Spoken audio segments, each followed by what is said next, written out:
Après 7 mois de tergiversation, Elon Musk a réussi à prendre le contrôle de Twitter. Il explique même avoir libéré l'oiseau. C'est plutôt la liberté du renard dans la cage à poules. C'est peut-être ça, Judith, on va le voir. En tout cas, ça pose beaucoup de questions et énormément d'inquiétudes. Les premières décisions n'ont pas traîné. Il a tout de suite mis à la porte le patron précédent, le directeur financier et la responsable des affaires juridiques. Il précise également que Twitter ne peut pas être un endroit infernal ouvert à tous.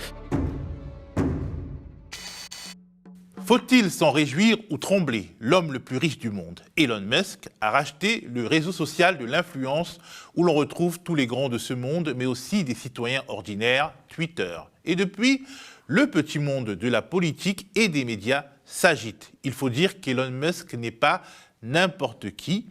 C'est le cofondateur de PayPal qui a révolutionné le paiement en ligne. C'est le fondateur de Tesla qui veut révolutionner l'automobile. Il fait aussi dans les fusées avec SpaceX dans l'Internet à vocation universelle par satellite avec Starlink. Bref, il est partout, il veut contrôler tout, y compris la plateforme leader de la parole publique qu'il a rachetée pour 44 milliards de dollars.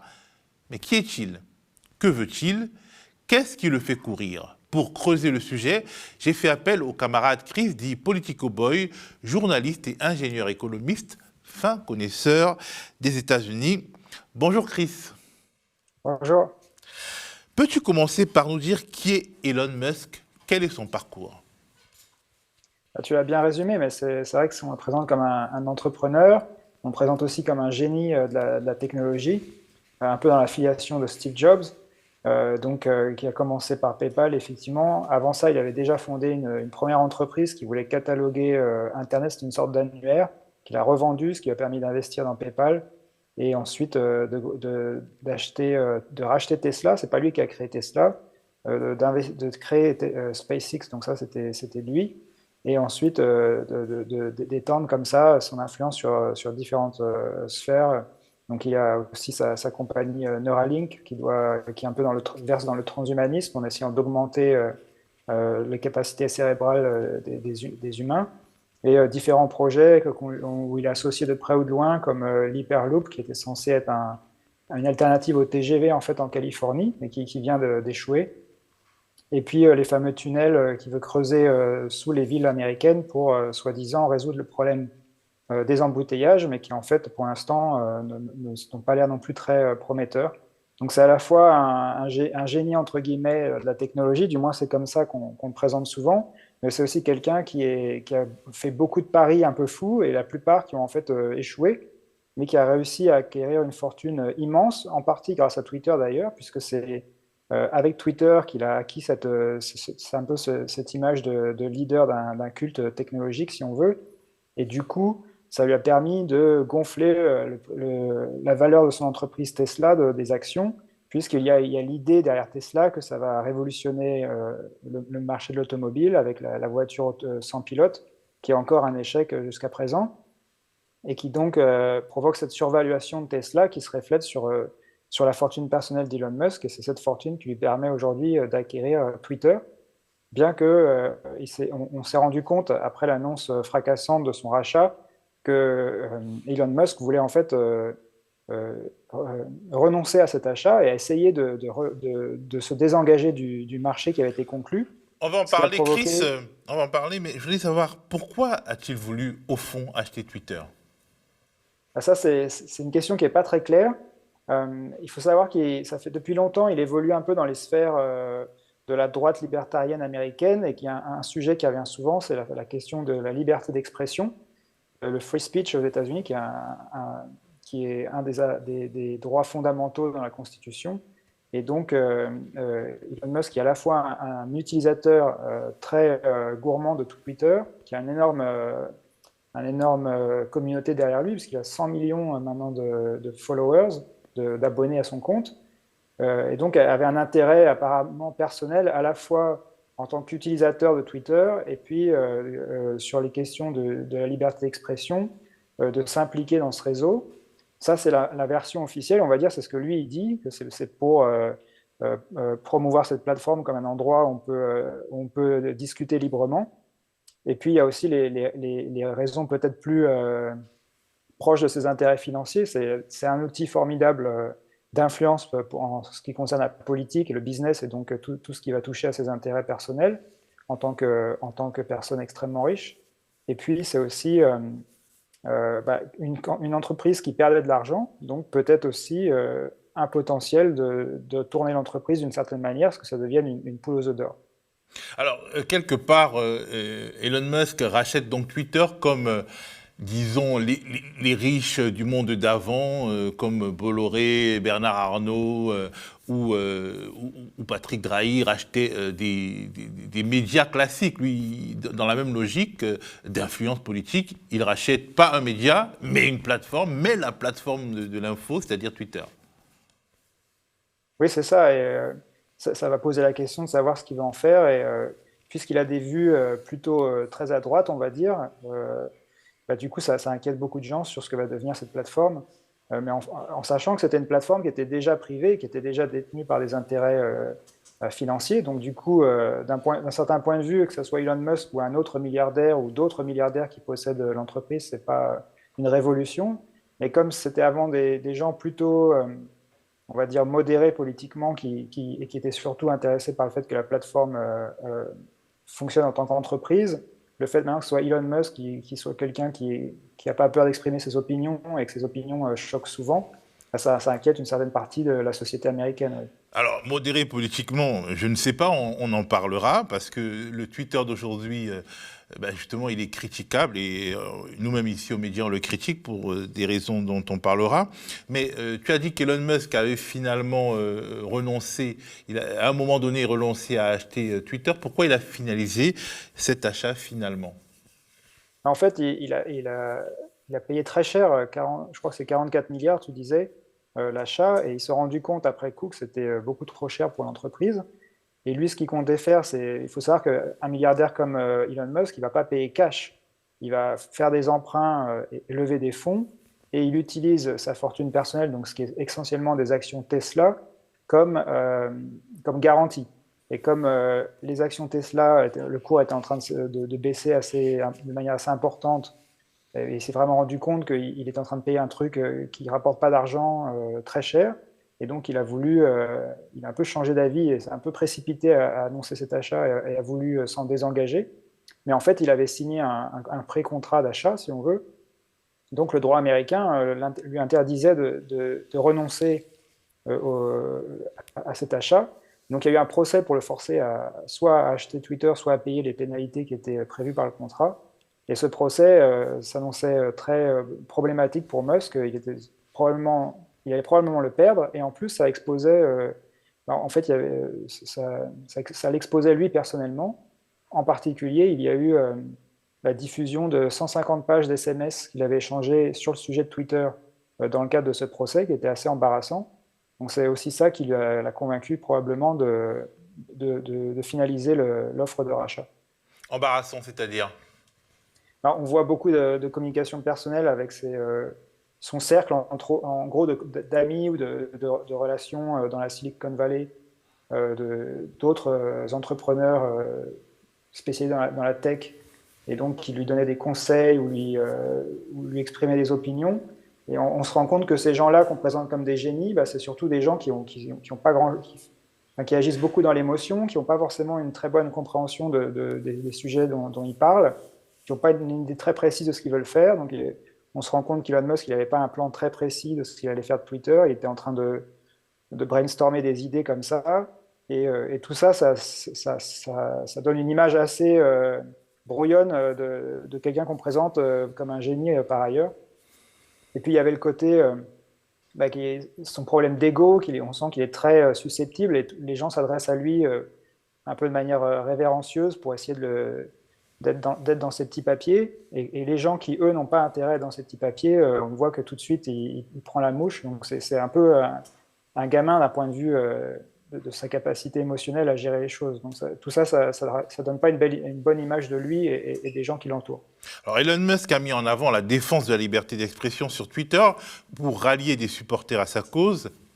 Où en est Twitter, justement, avant son irruption, quant à l'application du principe de la liberté d'expression? Twitter était déjà en difficulté dans le sens où il y avait beaucoup de controverses. En fait, il faut savoir qu'aux États-Unis, donc il y a les deux partis, le Parti républicain et le Parti démocrate, qui ont intérêt à influencer Twitter pour que Twitter modère le contenu de manière à avantager une des deux factions.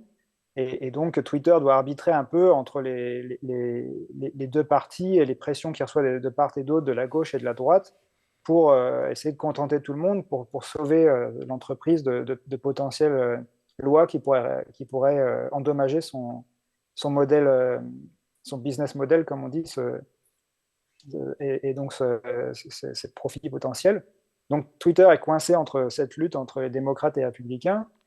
Les démocrates qui se battent pour Twitter, c'est surtout l'establishment démocrate, donc les gens plutôt, on va dire, centristes. Donc du coup, l'aile gauche du Parti démocrate, elle fait pas partie elle n'a pas beaucoup d'influence et subit plutôt subit plutôt la modération ou la censure de Twitter. Et l'aile droite, qui elle est beaucoup plus extrémiste, se plaint tout le temps aussi d'être censurée. Donc des exemples précis, c'est des sites alternatifs de gauche ou des médias de gauche qui sont maltraités par Twitter, d'un côté, et de l'autre, on a eu Donald Trump et d'autres figures de l'extrême droite américaine qui ont été bannis du site. Et puis, il y a eu ce fameux scandale, entre guillemets, juste avant les élections de 2020 aux États-Unis, où il y a eu des révélations dans la presse comme quoi le fils de Biden, Hunter Biden, on avait retrouvé un de ses ordinateurs avec plein d'informations compromettantes. Et cette information a été censurée par Facebook et Twitter, a priori à la demande du gouvernement américain ou du Parti démocrate. Et donc, ça a créé un gros problème de liberté d'expression et de censure de la presse juste avant une élection. Et on a eu récemment des révélations du média The Intercept qui a montré qu'en fait, il y a une cellule au sein du gouvernement américain qui avait été démarrée sous Trump et qui a continué et s'est étendue en poids et en importance avec Biden. C'est une cellule qui est dédiée à la lutte contre la désinformation sur les réseaux sociaux et donc avec une porte de communication entre Twitter, Facebook et d'autres réseaux d'ailleurs et le gouvernement américain dans le but de modérer ou d'influencer le discours qui se passe et les informations qui circulent sur ces plateformes. Donc, ce qui pose un vrai problème de liberté d'expression et de censure orchestrée au départ par un gouvernement, en fait. Alors, j'en parlais parce que justement aux médias, nous avons reçu plusieurs refus de Twitter. Twitter ne veut pas nous certifier. Twitter nous donne des avantages qui montrent que Twitter sait qu'on a un média, mais il refuse de nous certifier. Il certifie des médias plus petits, il certifie des médias, en général tous les médias qui appartiennent à des milliardaires, mais sur de nombreux médias indépendants plutôt classés à gauche, en fait Twitter se montre défiant et cette défiance s'exprime notamment par le refus de certification. Et il y a aussi beaucoup d'accusations de shadow banning qui visent Twitter, le Twitter actuel, donc d'avant Elon Musk, et ces accusations sont souvent portées par des médias de gauche et pas seulement en France. Oui, et puis il y a à la fois le problème, c'était le problème de la transparence, il n'y avait pas vraiment de transparence dans les décisions prises par Twitter. Et puis il y a une sorte d'asymétrie aussi, parce qu'aux États-Unis en particulier, l'extrême droite, elle est financée par des milliardaires qui peuvent dîner avec les cadres supérieurs, le patron de Twitter, qui ont leur numéro de téléphone. Donc des petits médias d'extrême droite qui vont dire qu'ils sont maltraités par Twitter, mais qui en fait sont reçus directement par les dirigeants, alors que les petits médias ou des médias plus gros de gauche, que ce soit aux États-Unis ou ailleurs, n'ont pas on va dire le soutien d'un milliardaire pour leur donner un accès direct lorsqu'ils ont envie de se plaindre. Et comme il n'y a pas de transparence sur les décisions, du coup, ça crée ce problème. Ouais. Alors, pourquoi la personnalité de Musk suscite-t-elle des inquiétudes depuis qu'il a racheté Twitter? Et est-ce que ces inquiétudes sont légitimes dans le fond? En gros, il y a deux problèmes. Le premier, c'est ses opinions politiques personnelles. Il suffit de lire ses tweets. Il y a eu plusieurs scandales qui sont arrivés par ses propos. Il avait a priori soutenu le coup d'État en Bolivie, par exemple, contre le gouvernement socialiste qui était en place, sachant que Tesla a besoin du lithium qui est en Bolivie. Donc, peut-être que c'était une blague, mais en tout cas, ça fait désordre. Il y a la fois où il a insulté et traité de pédophile une personne qui essayait de sauver des enfants. Il me semble que c'était dans une grotte en Thaïlande, parce que cette personne-là lui avait dit gentiment qu'il n'avait pas besoin de son aide. Il y a donc des propos un peu comme ça, dérangeants qu'il peut tenir, et puis ses idées politiques. On sait qu'il est extrêmement hostile à tout ce qui est syndicat. Il massacre le droit du travail. Il y a des accusations de racisme et de sexisme qui circulent dans ses entreprises, avec des actions en justice en cours parfois. Il y a la façon dont il traite ses collaborateurs, les licenciements abusifs. Justement, depuis qu'il a pris le contrôle de Twitter, il y a des licenciements très brutaux qui sont intervenus. Voilà, et là aujourd'hui, je crois, il a annoncé que la moitié des employés vont être licenciés par email, et a priori en violation du droit du travail américain. Donc c'est encore une fois une démonstration de sa brutalité. Et quand il parle publiquement, il avait critiqué ouvertement Bernie Sanders et l'aile gauche démocrate pour leur volonté d'augmenter les impôts sur les riches, de réguler certaines entreprises ou industries. Donc tout ça, c'est quelqu'un qui, d'un point de vue de la politique, est classé vraiment très à droite sur tout ce qui touche à l'économie, au social. Et sur la liberté d'expression, c'est quelqu'un qui se dit défendeur de la liberté d'expression, mais qui a une longue liste d'antécédents où il a essayé de censurer des journalistes et des critiques, parfois avec plus ou moins des menaces plus ou moins implicites, pour faire taire les critiques qui pointaient du doigt que Tesla ne respecte pas la loi environnementale et provoque des émissions dans ses usines assez désastreuses. Il y a eu une trentaine de violations des seuils de pollution en Californie, par exemple, où montraient des gens qui disaient oui, Tesla, le système d'autopilote ne fonctionne pas aussi bien que ce qu'ils prétendent. Donc à chaque fois qu'il est critiqué comme ça, il a tendance à attaquer la source de la critique pour essayer d'obtenir le silence. Donc ça ne va pas du tout dans le sens de la liberté d'expression. Ça fait que sa position de défenseur de la liberté d'expression maintenant apparaît un peu hypocrite.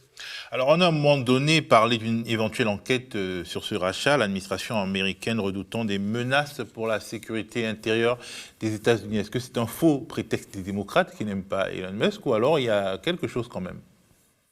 C'est sûr que ça fait tâche parce que ça intervient alors qu'il rachète l'entreprise, et alors qu'on apprend par ailleurs avec The Intercept, les révélations dont je parlais, que le gouvernement américain est directement impliqué dans la modération du contenu sur Twitter. Donc ça paraît suspicieux, mais en même temps, c'est vrai que Elon Musk, sa fortune dépend d'abord de Tesla. Les usines de Tesla sont aussi en Chine et dans d'autres pays qui pourraient demander, faire pression à Musk via Twitter pour exercer du chantage.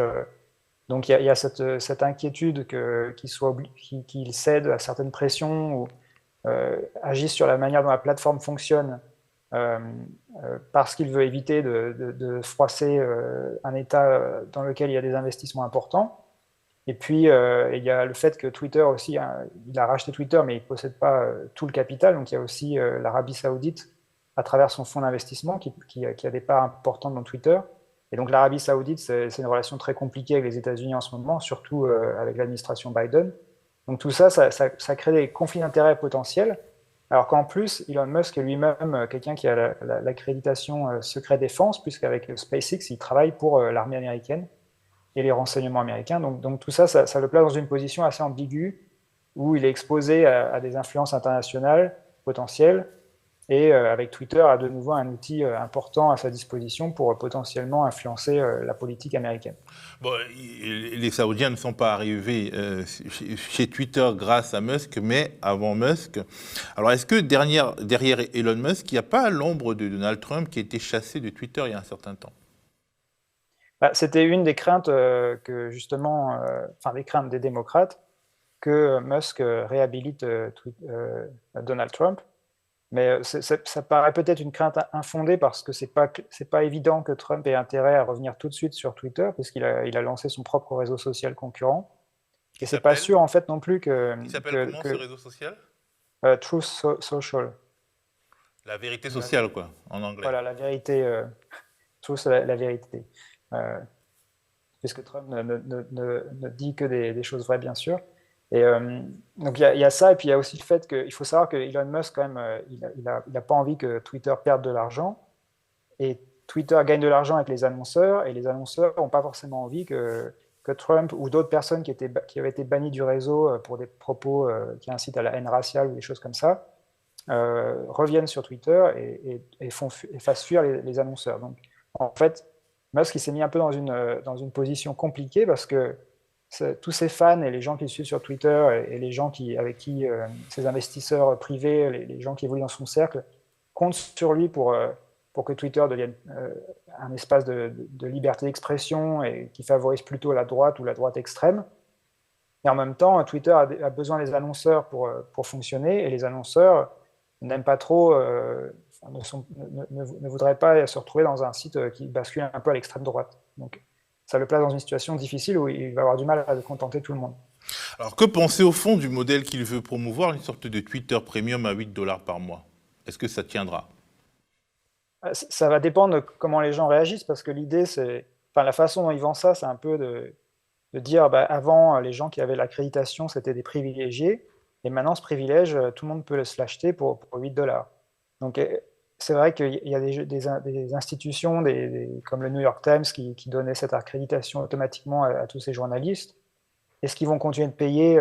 C'est pas sûr, parce que ça représente une charge financière importante.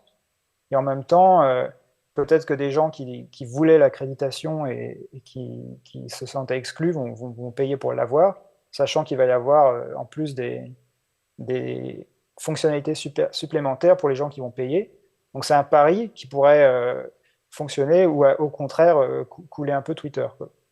Alors, au-delà de ce feuilleton Twitter, Elon Musk est aussi un idéologue. On le classe souvent parmi les libertariens qui veulent détruire les États, en tout cas les délégitimer. On le classe aussi parmi les transhumanistes. Le Monde s'inquiétait dans un édito récent de sa propension, et de celle de Bill Gates d'ailleurs, à se substituer aux États. Alors, qu'est-ce qu'un libertarien? Qu'est-ce qu'un transhumaniste? Alors, un libertarien, il y a sûrement plusieurs définitions, mais aux États-Unis, c'est des gens qui sont sur un modèle, du moins c'est ce qu'ils disent, où c'est la liberté totale d'entreprendre et les libertés individuelles totales. Donc ils sont à la fois sur les questions sociétales, en général très favorables aux droits LGBT+, ils sont pour la légalisation de toutes les drogues. Donc ils sont plutôt très à gauche sur tout ce qui est question sociétale, parfois en allant dans des extrêmes. Et par contre, sur l'économie, ils sont très, très à droite, donc très capitalistes, très libre marché, au point qu'ils voudraient qu'il n'y ait plus d'État, que l'État serve simplement à faire respecter la loi et avoir une armée, mais qu'il n'y ait plus du tout d'État, donc plus de services publics, plus de pompiers, que tout soit privatisé, y compris les sites comme par exemple la Grande Barrière de Corail, par exemple, dans l'idéologie libertarienne, ça devrait être géré par une entreprise qui gère la Grande Barrière de Corail. Il y a même des gens qui parlent de privatiser l'air qu'on respire, puisque ça serait censé être mieux géré par des intérêts privés. Donc c'est la privatisation de tout ce qui est commun et la destruction de l'État pour qu'il n'y ait plus de gestion publique de l'économie et de la sphère publique. Mais quand tu dis ça, en fait, c'est dans une version hard, ce qui est à peu près la politique des États d'aujourd'hui, hein, c'est-à-dire la tendance politique vers moins d'États, effectivement une sorte d'ouverture vers un certain nombre de libertés individuelles et une sorte de répression des libertés collectives et un affaiblissement de l'État. Oui, disons que c'est de l'ultralibéralisme, mais en plus un aspect libertaire qu'on ne retrouve pas. Ce qu'on voit par exemple aux États-Unis, les services publics ont tendance à reculer, enfin, même si Biden essaye d'inverser la tendance. Mais par contre, l'État gonfle en termes de surveillance électronique, de choses comme ça. Et un vrai libertarien, normalement, il est hostile à tout ce qui est surveillance électronique et ainsi de suite. Ce qui n'est pas le cas nécessairement en réalité des gens de la Silicon Valley qui collaborent beaucoup avec l'État américain pour imposer une surveillance électronique, par exemple, sur ce sujet. Ce sont des ex-libertariens, disons que l'idéologie libertarienne sert leurs intérêts économiques, mais ils ont besoin d'être proches de l'État pour devenir encore plus riches. Et c'est quoi un transhumaniste? Oui, juste pour finir sur le libertarianisme, c'est particulièrement ironique ou hypocrite plutôt de la part de Musk, qui a récupéré 5 milliards au total de subventions de l'État pour Tesla et SpaceX. Et sans l'État américain, les deux entreprises auraient fait faillite. Donc, comme tu disais, on est libertarien quand ça nous arrange, quoi. Mais quand ça ne nous arrange pas, l'État est le bienvenu. Et donc, transhumanisme, ça c'est quelque chose que je connais moins, mais c'est l'idée qu'on va augmenter les capacités humaines à travers la technologie, y compris pour certains, de dépasser la mort, de rendre les gens immortels. Et donc ça, il y a un culte autour de ça, particulièrement dans la Silicon Valley en Californie. Et souvent, on voit des ramifications avec l'intelligence artificielle aussi. Donc c'est l'idée qu'on va créer une intelligence artificielle qui va pouvoir pousser les limites ensuite biologiques de l'être humain et donc créer des humains immortels. Donc il y a un peu un culte qui se développe par rapport à ça. Et Elon Musk gravite autour de ça, comme beaucoup de gens dans la Silicon Valley à son niveau. Mais lui, il est plutôt penché sur une autre idéologie qui apparaît de plus en plus, c'est ce qu'il appelle le long-termisme. C'est l'idée, le long-termisme, si on veut. Et l'idée de base, c'est que dans le très long terme, dans 1000 ans, 2000 ans, 5000 ans, l'humanité il y aura des centaines de milliards d'êtres humains, qu'il y aura une intelligence artificielle toute puissante, et probablement des transhumains d'ailleurs, et qu'on aura colonisé tout l'univers. Et donc, que les décisions qu'on prend aujourd'hui, elles doivent aller dans le but de ce projet, et pas dans des choses qui pourraient ralentir ce projet. Et du coup, ça entre en conflit direct avec des choses comme la lutte contre le réchauffement climatique, qui paraissent du coup des questions très subsidiaires par rapport à cette grande vision qu'auraient les gens comme Musk. Et donc, ça crée des problèmes. C'est pour ça que Musk, par exemple, a 10 enfants. Il veut faire plein d'enfants parce que ça rentre dans cette idéologie. Il faut multiplier l'espèce. Et tant pis sans prendre là en compte l'idée de limites environnementales à la croissance et ce genre de choses. Alors, quelque part, disons que si on le suit dans sa logique, il y aura des super-humains et des humains, puisque les transhumains qui seront des hommes augmentés auront des capacités de survie et des capacités globales plus fortes que les humains lambda. Oui, c'est un futur complètement dystopique et qui ignore... on voit d'où ça vient, mais c'est un peu les délires de gens qui se sont retrouvés dans des positions de puissance à travers la révolution technologique en Californie et qui du coup extrapolent ça jusqu'à des extrêmes.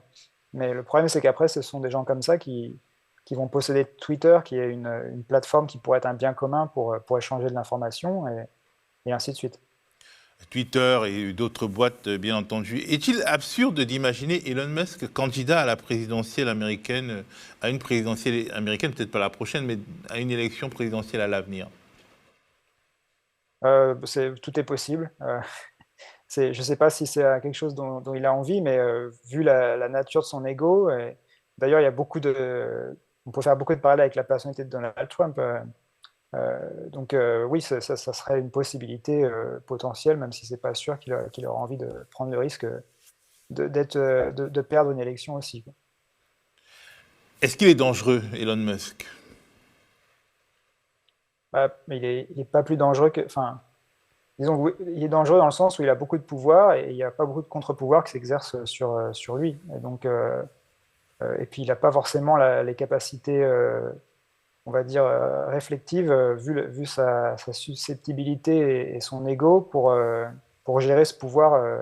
Donc oui, une telle concentration de pouvoir dans les mains d'une seule personne, c'est toujours dangereux, on va pouvoir dire ça comme ça. D'un point de vue systémique, les ultra-riches, quels qu'ils soient finalement, quelle que soit l'idéologie qu'ils portent, vu leur pouvoir d'action et de nuisance, sont quelque part dangereux, structurellement. Disons que oui, comme il n'y a pas de contre-pouvoir, et même s'il a des bonnes intentions, Bill Gates avait des bonnes intentions quand il s'agissait de développer des vaccins, mais on l'a vu pendant la période Covid, il a été un des principaux freins au fait que qu'on lève les brevets sur les vaccins. Donc et ça, c'est par idéologie autant que par intérêt financier. Donc il y a toujours ce problème qui revient, oui. L'enfer, dit-on, est pavé de bonnes intentions. Merci Chris, merci à vous de regarder le média. Je rappelle que c'est un média qui ne compte que sur ses sociétaires et abonnés pour survivre, ses donateurs aussi. Si vous aimez notre travail, il est donc impératif de nous soutenir bien entendu. Si vous en avez les moyens, allez donc sur soutenez.lemediatv.fr et faites le pas. Restez connectés aux médias.